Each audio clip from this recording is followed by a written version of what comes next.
meus amigos do Brasil, tudo bem? Por aí, estamos chegando com o nosso Visão Geral. Por aqui, tudo ótimo, sempre ótimo. Estamos no Outubro Rosa e hoje nós vamos conversar com o Dr. Luiz Otávio Sarian, que é superintendente do CAISM da Unicamp. É o hospital que cuida com muito carinho da mulher. E a gente vai falar sobre o Outubro Rosa, sobre o câncer, claro, sobre a prevenção, enfim. Tudo que a gente puder extrair aqui do Dr. Luiz Otávio, a gente vai extrair.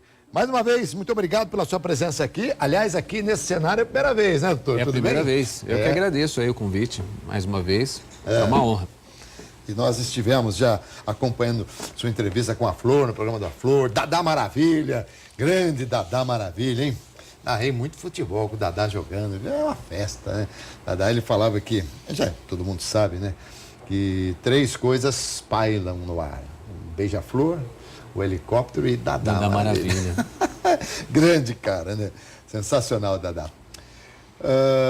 Bom, o Dr. Luiz Otávio Zanata Sarian, superintendente do Hospital da Mulher da Unicamp, o CAISM, Centro de Atenção Integral à Saúde da Mulher, desde 2015. É professor também titular de Oncologia, Ginecologia e Mastologia na Unicamp. E atua na área de pesquisa e desenvolvimento dos cânceres de mama e ovário. Nessa época, em primeiro lugar, Outubro Rosa nasceu no século passado. Nasceu no século passado, é um filho do século passado. Começou nos anos 90, né? Uma campanha norte-americana que acabou se alastrando para o mundo inteiro. E o Brasil entrou nessa onda, começou a ganhar momento aqui no Brasil no começo dos anos 2000. E agora, assim, é um momento muito importante, né, para que as pessoas... para que seja chamada a atenção das pessoas para a importância do câncer de mama. E aí surgiram outros, né? Surgiu o Novembro Azul, Setembro Amarelo, sim, etc. Todos eles inspirados na questão do Outubro Rosa. Os meses, né, do ano. Agora, exatamente, né? Todas as cores estão aí. Agora, doutor, e quando a gente fala de câncer de mama e tal, a gente fala, da mulher é o que tem mais incidência? É o câncer de mama? Ele não é o que tem mais incidência, mas o que tem mais incidência é o câncer de pele. De pele. De pele. Então, mas dos cânceres que não são de pele, que a gente considera, ele é um dos mais comuns. Ele é o mais comum em algumas regiões do mundo. Algumas regiões do Brasil, o câncer de mama é o mais comum também. Oswaldo, né? Câncer de pele tem vários tipos. Melanoma é um deles ou todo câncer de pele é um melanoma? Não, tem vários tipos de câncer de pele. O melanoma é o mais problemático deles, vamos dizer, é o mais letal, é o que traz mais risco para a pessoa. Mas tem os carcinomas basaloides, espinocelulares, tem vários outros tipos de cânceres de pele, que são muito mais fáceis de tratar. O tratamento é muito mais simples. Eles são muito comuns também. Tá. Né? Mas de uma maneira geral, embora a gente vá se aprofundar aqui muito no aspecto do câncer de mama, de ovário, que é a sua área específica, mas de uma maneira geral, todo câncer, todo tumor, quando descoberto logo no início, a chance de cura é muito grande. Aumenta muito. Aumenta muito mesmo. Então, os cânceres de pele, por exemplo, quando são descobertos no início, quase 100% das pessoas ficam curadas. Independente se é melanoma ou não? Independente se é melanoma ou não. Os melanomas, quando são diagnosticados no começo, por isso que a pessoa tem que sempre ficar atenta a qualquer pinta que começa a modificar, está muito escuro, começa a crescer, tem que ir rapidinho no dermatologista para ele retirar, fazer a biópsia, né? Porque se é pego no começo, aquilo que poderia ser letal, se fosse pego numa fase mais avançada... Porque já vem com metástase e tudo depois? Exatamente. Entendi. Pode ser retirado e a pessoa ficar 100% curada. Muito bem. Nós estamos evoluindo cada dia mais na cura do câncer de mama? Eu acho que a gente está indo num rumo muito bom. Né? Uma das coisas, uma das evoluções mais recentes e que tem trazido mais benefícios para as pessoas é que a cirurgia para o câncer de mama está ficando cada vez menor. Então, cada vez mais a gente tem pessoas tiveram câncer de mama e que estão com as suas mamas íntegras, né? É retirado apenas o tumor ou feitos tratamentos menores, menos traumáticos e preservando a mama. Então, eu acho que um dos avanços maiores aí é justamente na questão do tratamento. Antigamente, o tratamento até a década de 70, 80, falava-se muito da retirada completa da mama, retirada da axila, pessoa com o braço inchado e tudo. Isso é cada vez mais raro. A minha mãe, por exemplo, ela teve o câncer de mama, foi operada pelo Pinote na época, no Pinote e o Cleto, né, que trabalhavam juntos. Sim. E depois da cirurgia, 4 anos e pouco depois da cirurgia, teve uma recidiva. Só que aí já veio no pulmão e depois, enfim, aí não teve jeito. Agora, eu me recordo muito que uma das grandes dificuldades da minha mãe é que ela não conseguia erguer o braço devido a toda a cirurgia. Ela parava aqui, era o máximo que ela conseguia. Isso está cada vez mais raro. Cada vez mais raro. Só naqueles casos em que o tumor ainda avançou muito na axila, porque o tumor de mama, ele drena para a axila. Então, em alguns casos que a gente tem que fazer uma cirurgia muito extensiva é que tem essas limitações no braço. Mas hoje isso é cada vez menos frequente. O diagnóstico precoce, com os tipos de tratamentos que nós temos hoje disponíveis, isso se torna uma complicação que tem se tornado menos frequente, né? Ô, doutor, há um tempo atrás, quando a pessoa estava diagnosticada com o câncer, além do tratamento alopático, procurava-se muitos outros caminhos. Eu mesmo me lembro, quantas e quantas vezes eu não fui em alguns lugares e a gente tentava de tudo, né, na oportunidade. Hoje as pessoas estão mais, digamos assim, devido ao sucesso de cura de muitos pacientes, eles estão mais fixos no tratamento alopático e basicamente é o alopático, é o médico, é o tratamento de remédio, de químio, tá mais forte isso hoje? Olha, eu acho que as pessoas, elas procuram, quando a pessoa recebe a notícia de que está com câncer, ainda é uma notícia estigmatizante, deixa a pessoa muito desestruturada. Então ela deve buscar aquelas coisas que lhe dão conforto, que dão estabilidade emocional. Agora, a gente sempre recomenda que, além dessas outras alternativas que a pessoa também, que são válidas, todas elas são válidas, que a pessoa procure um especialista no tratamento, um especialista alopático, porque hoje as formas de tratamento disponíveis são muito efetivas, né? Então elas funcionam bem. E é lógico que qualquer coisa que deixe a pessoa mais confortável, ou assim, que a gente pode não ter uma confirmação científica do valor, mas que para aquela pessoa tem valor, tudo isso pode ajudar no tratamento, pode ajudar inclusive com que a pessoa suporte aí, eventualmente, as fases mais difíceis do tratamento alopático. E qual que é o peso da hereditariedade? O peso da hereditariedade é grande. Mais ou menos 20% a 25% dos tumores de mama, eles acontecem porque a pessoa trouxe lá dos seus pais alguma alteração genética que aumenta o risco, que faz com que ela tenha um risco maior de ter câncer. Geralmente são pessoas que têm o câncer mais jovens, acabam tendo câncer lá pelos seus 30, 40, 50 anos, né? Então, essas pessoas aí, em geral, têm alguma associação em família. Então, famílias que têm muito câncer de mama, câncer de ovário, câncer do útero. E existe uma estatística de em qual mama tem mais incidência o câncer, direita ou esquerda? Tem, na mama esquerda tem um pouquinho mais, dá uns 3 ou 4% a mais na mama esquerda. Então, eu vou lhe dar uma explicação que me deram quando a minha mãe teve o câncer e era na mama esquerda e depois da cirurgia, a gente também procurou, porque quando voltou no pulmão, a gente procurou muita coisa alternativa e tal, a gente faz tudo, né? E um dos médicos, a explicação que eu vou lhe dar, não é minha, é de um médico, ele disse o seguinte, ele me perguntou, você já viu câncer de músculo? Eu nunca tinha visto.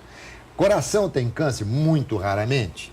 Por quê? Porque o músculo, segundo, ao ser contraído a todo momento, ao se movimentar, deixa, não sei se espelha, ou produz uma substância que ela pode ser anticancerígena. E o fato das pessoas, nós temos muito mais pessoas destras do que canhotas, nessa movimentação o tempo todo existe uma movimentação do músculo, o que, por vezes, inviabiliza ou protege o seio direito do câncer. Pode ser uma tremenda bobagem, mas eu até acreditei nisso, sabe, doutor? Não, são explicações. A gente não sabe exatamente o porquê disso, né? Esse 3 ou 4% a mais aí na mama esquerda. Mas pode ser com relação à mobilidade do braço, utilização, exatamente. Faz talvez o sistema imunológico funcione melhor nessa mama. Ninguém sabe ao certo, mas é uma explicação aí plausível também, né? Hoje a vida, hein? Já pensou eu diante de um cara que é um catedrático, né? PhD em câncer, dá uma explicação dessa. Mas tudo bem. E o câncer de mama é um tipo só? por exemplo, da pele tem vários. O câncer de mama é só um tipo ou tem vários também? Tem vários tipos. Vários também? Tem muitos tipos de câncer de mama, né? Tem alguns grupos maiores. Então, tem quatro grupos maiores de câncer de mama, e dentro desses grupos maiores tem várias ramificações. É como se fosse uma árvore, vai ramificando, né? Então, até você chegar no tipo específico daquela pessoa, tem uma série de variáveis. Uns que são mais agressivos, menos agressivos? É justamente isso, Alberto. Tem alguns tumores que crescem muito devagar. Muito devagar. Às vezes a pessoa percebe que ele está no seio já um nódulo grande, cura, fica totalmente curado, e tem alguns que crescem que crescem rápido e dão metástase muito rápido. E o grande problema é que alguns tipos de tumores têm uma preferência para dar metástase em órgãos vitais. Então, por exemplo, dá metástase no pulmão, dá metástase para o fígado, no cérebro, enquanto que alguns outros vão dar metástase lá nos ossos, que não são tão problemáticas, elas podem causar dor. Interessante, né? Mas no osso, a gente acha que é tão terrível. Não é tão terrível assim o câncer de osso? O câncer de osso, o câncer que começa no osso é diferente do câncer de mama que vai para o osso. Entendi. Né? Então, o câncer de mama é comum que ele vá para os ossos. Para os ossos. Agora, o fato dele ir para o osso pode dar algum tipo de sintoma, dor, pode causar fratura, se deixar... Aliás, doutor Luiz, quando a gente fala em dor, quando a pessoa sente dor devido ao câncer, é porque está muito adiantado? Em geral é porque está bem adiantado, porque nas fases iniciais... O câncer é meio indolor? Ele é indolor. No começo ele não dói nada. Isso que é ruim, né? A dor é um sintoma, né? Sim, então, a dor é um sim. sinal de alerta. Se a pessoa não tem esse sinal de alerta... Mas não existe algum sintoma? Eu sei que a gente vai aqui, daqui a pouco o senhor vai falar que é importante demais que se faça o autoexame, aquela coisa diariamente e tal. Mas, por exemplo, não existe algo... Eu me recordo muito, depois da minha mãe ter tirado o seio, ela falava que vez ou outra ela sentia como se estivesse repuxando o seio assim. Existe alguma coisa assim? Isso é um sinal? De sentir repuxar? Sim. Às vezes, um sinal mais ou menos comum, o bico do seio, ele acaba entrando. Ele vira para dentro, ele acaba entrando. Então, esse é um sinal que pode acontecer.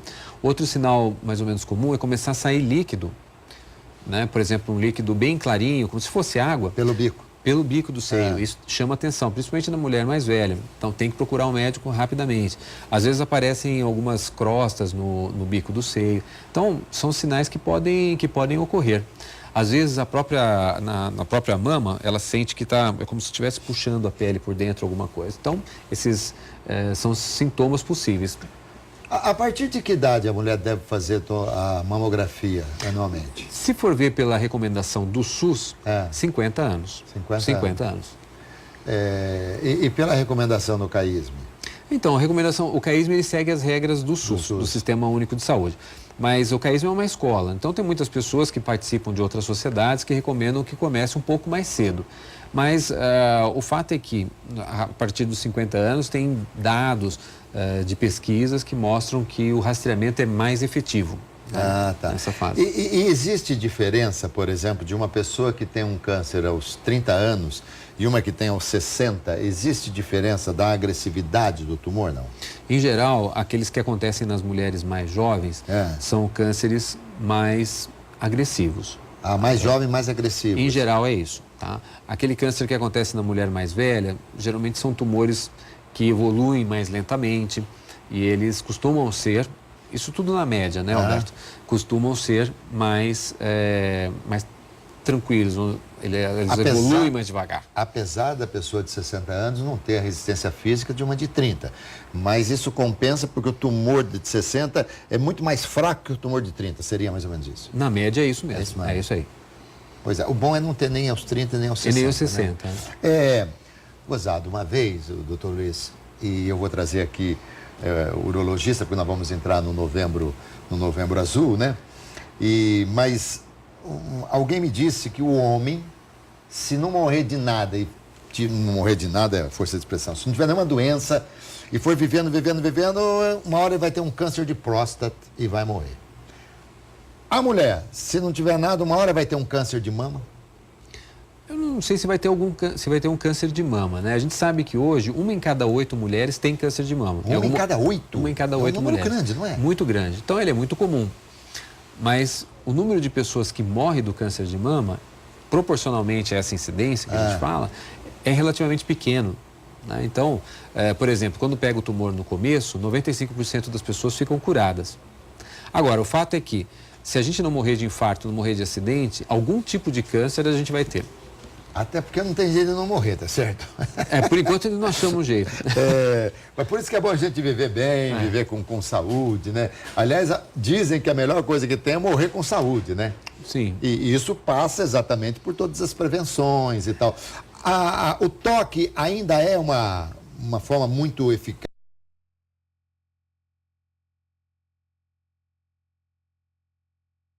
Faz o toque sistematicamente, ela sempre depois lá do período menstrual, ela está acostumada no banho a fazer o toque, isso é bom, porque ela percebe qualquer diferença na mama dela e isso pode chamar a atenção dela e fazer com que ela detecte alguma doença que apareça, né? Agora, o toque, ele não, a palpação mamária, que a gente fala, a autopalpação, ela não substitui, por exemplo, o rastreamento com a mamografia ou ir no médico periodicamente para fazer os exames. Então, quer dizer, uma coisa não substitui a outra, vamos dizer, é um adicional, desde que bem feito, né? Muito bem. E hoje está fácil fazer mamografia? O SUS está disponível, facinho ou não? Está disponível, eu acho que não tem uma restrição aí de acesso importante à mamografia. Então, é um sistema que tem funcionado bem. Doutor, detectado o câncer, lá atrás era quase que uma condição sine qua non, câncer de mama, mastectomia. Era uma coisa impressionante. Hoje, como você disse, já mudou. A gente pode dizer que a cirurgia fica aí em último caso?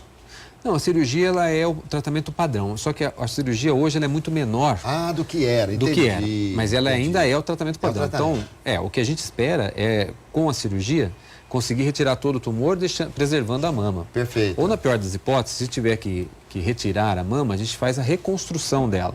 Né? Então, por exemplo, lá no Hospital da Mulher, no CAISM, sempre que a mulher retira a mama, a gente reconstrói a mama artificialmente. Tá. E no CAISM é tudo de graça, né? No CAISM é tudo de graça. Quer dizer, não é que é de graça, o povo paga, né? Sim, com certeza. Mas ele não é feito uma cobrança... ele é SUS, né? O sistema SUS, é gratuito. E tem muita fila? Não tem fila. A gente está conseguindo hoje atender todas as pessoas que nos procuram. Só que o que a gente imagina é que a demanda por câncer de mama está aumentando muito. Então, a gente hoje está com um programa de expansão do hospital para conseguir dar conta desse aumento de demanda no futuro. Muito bem. Conversando aqui com o doutor Luiz Sarian, que é superintendente do CAISM Unicamp. A gente vai fazer um breve intervalo aqui de Campinas. Dá aula também, né? Também dou aula, também, né? Sim. Professor também, que legal. Você é jovem, então tem um currículo já muito bonito, viu, professor? Professor, doutor, muito bom. Doutor Luiz, hoje nós temos vários tipos de tratamento disponíveis para o câncer de mama?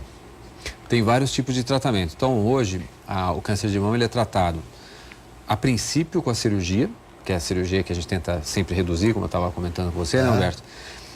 Temos também vários tipos de quimioterapia e hoje a gente já tem algumas medicações chamadas medicações biológicas, que são anticorpos, por exemplo, contra o tumor, e outras medicações que são novos tipos de remédios, né? Que são específicos justamente para... A gente falou daquela questão da árvore, dos múltiplos tipos de tumor, que são específicos para alguns tipos de tumor e que funcionam muito bem neles, né?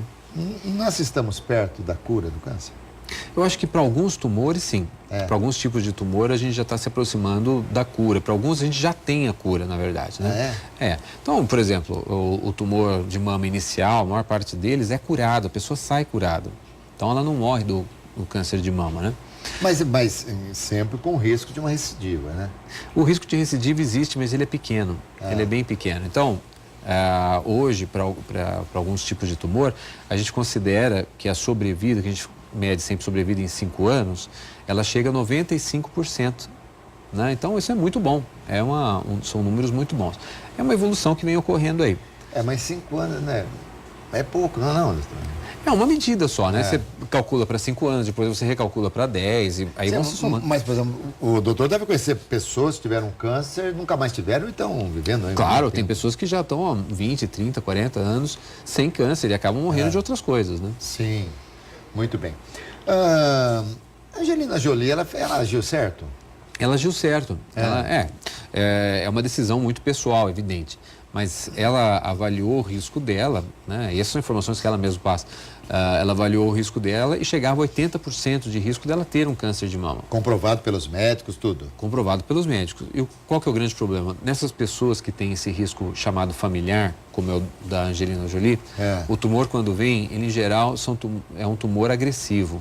É um tumor agressivo, que dá essas metástases rapidamente para locais perigosos, né? Que podem ameaçar a vida da pessoa. Então, no caso dela, ela reduziu esse risco de ter um câncer em quase 100%. Na verdade, o que ela fez? Ela tirou a mama, tirou, digamos assim, preservou a parte externa da mama, preservou a auréola, que fala, né? Areola, o bico, foi tudo preservado. Foi tudo preservado. E ela retirou a parte interna, a glândula da mama. A glândula da mama. Então, ela preservou todo o invólucro da mama. Tá. Então, preservou a pele, preservou a areola, a papila. Então, mas ali, eu não sei, quando alguém vai fazer uma mastectomia e muita gente diz que é importante demais você saber com quem você vai operar, porque não se pode deixar células, que depois, claro, vem químio, vem rádio e tal, mas a tendência, ou pelo menos a preocupação do médico, é de extirpar ali o máximo possível para que não se deixe nada. E da mesma forma, Angelina, alguma coisa se ela não estava doente, porque quando você vai tirar, na minha visão, você vai tirar um câncer, você além de tudo tem a parte visual, que você vê o tumor e você estirpa. Agora, de uma mama sadia, não é estranho, doutor? Justamente, é a cirurgia que é chamada cirurgia redutora de risco. Por isso que ela é muito difícil de fazer. A pessoa não está doente no momento em que ela faz a cirurgia. Isso. É diferente dela ir lá no médico e falar, olha, a senhora tem um câncer, então nós vamos ter que fazer uma cirurgia, vamos operá-la e tal. É completamente diferente de dizer, olha, você pode ter um câncer, nós vamos operar para que você não venha a ter. Então, na cabeça do indivíduo... E ninguém pode garantir que não vai ter, né? E ninguém pode garantir nem que vai ter também, né? Então é isso, vamos dizer, uma aposta. É uma aposta, é um seguro reduz a possibilidade. Reduz a possibilidade. Muito bem. Doutor, o câncer, olhando assim a olho nu, o que é o câncer? Ele é um tecido? Ele é preto, ele é avermelhado, ele é roxo, como é que é? O câncer ele tem esse nome porque as primeiras descrições dele são de um caranguejo. Por quê? Ele é uma lesão... Que nem o símbolo do zodíaco. Que nem o símbolo do zodíaco. Então ele vai se espalhando, ele tem tentáculos, vamos dizer, tem os tentáculos ou as garras e tal do caranguejo, né? Por isso que chama câncer, né? Esse que é o nome. Então, quando você olha, por exemplo, o tumor de mama, na mamografia, a impressão que você tem é como se fosse uma estrela infiltrando no tecido em volta, no tecido gorduroso, uma estrela no céu escuro. Então, é essa imagem, mais ou menos, que fica. Isso, né? Isso na radiografia, na mamografia, por mamografia. Exemplo. Mas e na hora que você abre, que você vai tirar, como é que é ele ali? Ele é avermelhado? Ele é pardacento. Ele tem uma cor, como se fosse a cor dessa mesa, acinzentada, né? Alguns tipos de tumor têm mais gordura, então eles são mais amarelados. E ele é endurecido. Ele é endurecido. E a grosso modo ali são células que se reproduzem de maneira diferente, né? Porque normalmente as células se reproduzem uma em duas iguais, depois em 4, 8, uma projeção geométrica aí. Mas o câncer, ele se reproduz de maneira diferente. E os nossos anticorpos brigam com esse tumor também? Brigam, nossos anticorpos brigam bastante. Inclusive, a gente está produzindo células cancerígenas quase que o tempo todo. Então, sim, a gente está aqui conversando, pode ser que tenha algum... O câncer, ele aparece de um defeito. As células estão sempre tendo que se reproduzir e, às vezes, uma sai defeituosa. Aí o organismo consegue detectar esse defeito e elimina, as células de defesa eliminam. Quando tem um desbalanço entre a nossa capacidade de eliminar essas células e a capacidade do tumor proliferar, aí que aparece o tumor em si. O tumor em si. Então, na teoria, se você estiver bem, vamos imaginar que os seus soldadinhos de defesa estejam todos ali fortes e tal, não estejam, por exemplo, se é um cara que fuma, uma mulher fuma, os soldados têm que estar preocupados com outras coisas também, com a pessoa se alimenta mal, dorme mal, enfim, não tem uma vida regrada. Quando aparece o tumor, os soldadinhos estão mais debilitados para combater, mais ou menos isso. É exatamente isso. Isso na maior parte dos casos. Agora, tem alguns tipos de tumores que são muito espertos.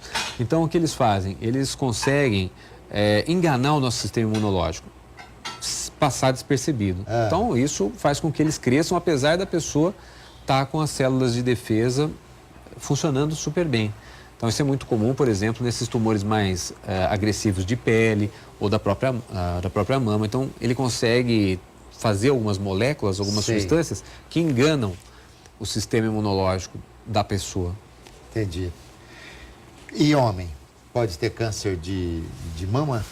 Pode. Você sabe que o meu primeiro paciente, quando eu fazia lá a residência em câncer, né, era um homem, chamava-se seu Raimundo. E eu me lembro bem dele, né? Só que ele tinha um tumor muito avançado, ele tinha metástases nos ossos e tudo. 1 em cada 100 cânceres de mama acontece em homens. 1 em cada 100. Olha, se você considerar o número de câncer, também é um número grande na minha visão. Como é um câncer relativamente comum, pois é. Né, o número de cânceres de mama em homens também não é tão pequeno assim, não é tão desprezível. E como é que trata o homem? Da mesma forma que trata a mulher? Igualzinho a mulher. Igualzinho a mulher? Igualzinho a mulher. Trata a mesma coisa, faz a cirurgia. A única questão é que na cirurgia do homem ela não pode ser conservadora. Né? Ela não consegue porque a mama do homem, em geral, é muito menor. Então você tem que acabar tirando toda a mama. Geralmente é feita a mastectomia mesmo no homem. Né? Quando se faz o câncer, quando a mulher tira a mama, é comum também tirar o ovário? Daqui a pouco você me responde, tá bom? Eu fiz uma pergunta para você me responder antes do intervalo, doutor. Aí eu tinha que completar a pergunta. Quando ainda a mulher está no período menstrual, né, ainda está menstruando, não chegou à menopausa, quando ela tem um câncer de mama, ela normalmente tira o ovário também? Uma boa parte das vezes tem que tirar o ovário. Principalmente nos tumores, tem alguns tumores que eles crescem mais por causa dos hormônios feitos pelo ovário. Aí nesses casos, dependendo da idade que a pessoa tem, convém retirar também os ovários. Mas convém, mesmo que não tenha nenhuma célula cancerosa, nada? O problema não é a célula estar no ovário, a célula cancerosa no ovário. O problema é que o ovário produz o estrógeno. E alguns tipos de tumor de mama, eles respondem ao estrógeno. É como se fosse um fermento para eles. Entendi. Né? E aí, nesses casos, retira-se o ovário. E o contrário, doutor? Quando é no ovário, retira-se a mama, não? Não, isso não acontece. Não acontece? Não, aí o tumor de ovário ele é completamente diferente, né, nesse aspecto. Ele cresce dentro do abdômen, geralmente ele não vai para outros locais do organismo, ele cresce dentro da cavidade abdominal. Por exemplo, qual que é o exame para detectar com antecedência um eventual tumor no ovário? Infelizmente não tem. Não tem? Não tem. Para detectar com antecedência não existe. Por exemplo, na mama a gente tem o programa de rastreamento. O que é rastreamento? Você pega as pessoas que estão normais, né, as pessoas da população, faz um exame para detectar em algumas delas o tumor de mama antes dele dar os sintomas, dele se manifestar. Só que para o ovário não existe esse exame. Porque se você fizer, por exemplo, ultrassom em todo mundo, você vai achar uma série de alterações nos ovários das pessoas, vai ficar preocupado, pode até operar muita gente, e não é nada. Então acaba trazendo mais malefício do que benefício. Entendi. Então não tem um rastreamento para câncer de ovário. Doutor, o ovário, o útero, nós mulheres têm um útero, 2 ovários. 2 ovários. Que são aquelas trompazinhas que são ligadas, é isso? O ovário, ele é igual, como se fosse o testículo do homem, né? Tá. Só que ele está logo ao lado. Por que eu perguntei isso? A mulher que resolveu que já não teria mais filho, ela pode tirar os ovários, mesmo os ovários sendo saudáveis? Pode. Isso evita um câncer de ovário? O que se faz hoje na mulher que já entrou na menopausa, se ela for fazer alguma cirurgia abdominal por qualquer motivo, então, por exemplo, ela está sangrando por causa do útero, ou ela tem, por algum motivo ela vai abrir o abdômen, recomenda-se que retire o ovário, nesses casos. Entendi. Na mulher após a menopausa. Agora, fazer a cirurgia só para ir lá e tirar o ovário, isso não é recomendável, porque toda cirurgia tem um risco. Então, já que você vai fazer a cirurgia para algum outro motivo, retira seu ovário naquelas mulheres mais velhas. Entendi. O útero também é passível. Todos os órgãos são passíveis de ser acometidos de um tumor, né? Todos. Todos. E o útero tem a ver, doutor, reposição hormonal? Quem faz ou quem não faz de ter uma predisposição maior a ter um tumor? Olha, tem alguns estudos que mostram que as pessoas que fazem reposição hormonal durante muito tempo têm um risco um pouco aumentado de ter, por exemplo, o câncer de mama, no caso. Mas é um pequeno aumento de risco. Ele é chamado borderline, né? Ele é um risco muito pequeno. Mas existe, sim, um aumento de risco, por exemplo, para câncer de mama nas pessoas que fazem reposição. Que fazem reposição ao longo de muito tempo. Muito tempo seria o quê, professor? 5 a mais de 10 anos, né? Os estudos mostrou para mais de 10 anos de uso. Então, não é indicado também para todas as pessoas? Reposição hormonal tem que ser feita naquelas mulheres que têm sintomas do climatério. Então, ondas de calor muito fortes, secura, queda de cabelo, aquelas que estão sofrendo muito, né? E a partir do momento que elas conseguiram controlar isso, a gente tenta retirar. A quimioterapia, nós estamos quase em cima do programa, mas a quimioterapia continua sendo agressiva, derruba, tira, cai os cabelos e tal, continua sendo assim? Quimioterapia sempre ela é uma fase difícil do tratamento, sempre uma fase difícil do tratamento. O bom é que a gente tem hoje alternativas, drogas mais que protegem a pessoa, fazem com que os sintomas da quimioterapia sejam mais fáceis de ser controlados, né? Mas é sempre uma fase, não é a fase mais fácil. E a rádio? A radioterapia ela é mais tranquila para a paciente, só que ela é um pouco mais longa, né? Então a radioterapia acaba durando aí 28 dias mais ou menos, a pessoa tem que fazer várias aplicações, né? A grosso modo a gente pode dizer que a rádio ela ataca exclusivamente o tumor e a químio vai atropelando tudo que tem pela frente, mata a célula ruim, mata a célula boa também, é isso? Não é que a quimioterapia ela é feita para pegar o organismo inteiro. Então as drogas circulam no sangue e a finalidade dela é não deixar que o tumor metastatize, vá para outros locais do organismo. Então, às vezes tem uma célula que soltou do tumor inicial e que está querendo ir lá para o cérebro, a quimioterapia tem a finalidade de pegar essa célula. A radioterapia é para tratar o local. Exclusivamente o local onde estava o tumor. Muito bem. Doutor Luiz, mais uma vez eu quero agradecer a sua presença aqui. Eu que agradeço. É sempre um prazer recebê-lo aqui e passar esses esclarecimentos aí para o nosso público, tá bom? Joia, eu que agradeço, viu? Gente, doutor Luiz Otávio Sarian, superintendente do CAISM, foi entrevistado hoje aqui do nosso Visão Geral. Nós estamos falando aqui do Outubro Rosa e a gente espera que vocês aí possam ter aproveitado. E outra coisa, hein? Mulheres, não deixem de fazer o exame preventivo. Nós precisamos muito de vocês, viu, gente? É isso aí. Obrigado, doutor. Valeu, volta às 7h05 da noite, hein? Com o nosso RF Sport Clube. Até mais, tchau.